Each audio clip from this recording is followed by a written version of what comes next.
Vous savez, on a tout le temps besoin d'avoir un rapport avec l'imaginaire.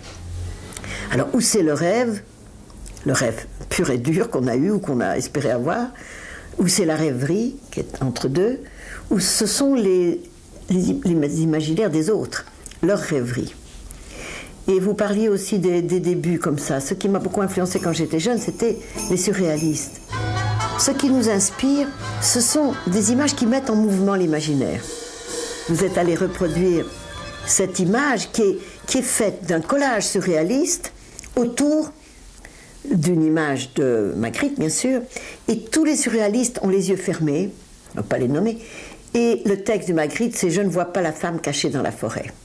Et ça, c'est une image magnifique, parce que c'est en même temps une image de nymphomanie, de désir d'être regardé, avec des hommes qui ont les yeux fermés.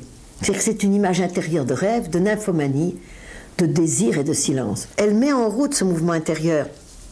Je ne vois pas la femme cachée dans la forêt, c'est beaucoup de mouvements. C'est fermer les yeux, c'est la nudité, c'est l'indécence voilée, justement. Et puis cachée dans la forêt, moi quand on dit forêt, je suis déjà dans un plaisir, rien que le mot. Pour moi, ça c'est fédérateur de travail, vous voyez, c'est-à-dire que c'est pas seulement parce qu'ils ont eu cette idée, évidemment je l'ai reproduite dans Les 101 nuits, qui, entre autres choses, est un hommage à Buñuel. Buñuel, c'est la référence. C'était mon ami, on avait le même âge. On était du même groupe surréaliste autour d'une femme nue. Et on fermait les yeux.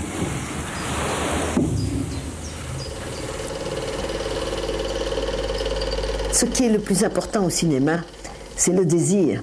Mais le désir, c'est pas forcément ce qui est tellement devenu un must maintenant. Ce sont des scènes charnelles où le désir s'exprime. Dieu sait que c'est vrai aussi, bien sûr.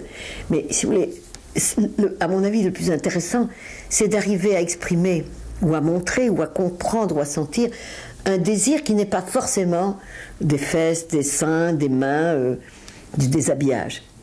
Si ça fait partie du plaisir et du désir, je pense que les artistes les plus foudroyants pour moi sont ceux qui arrivent à montrer ce mouvement du désir en nous, qui est le mouvement vers l'être aimé, en espérant un mouvement de l'être aimé et réciproquement, etc.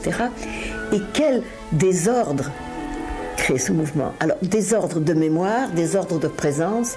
C'est pour ça que cette scène de l'âge d'or, je la trouve magnifique.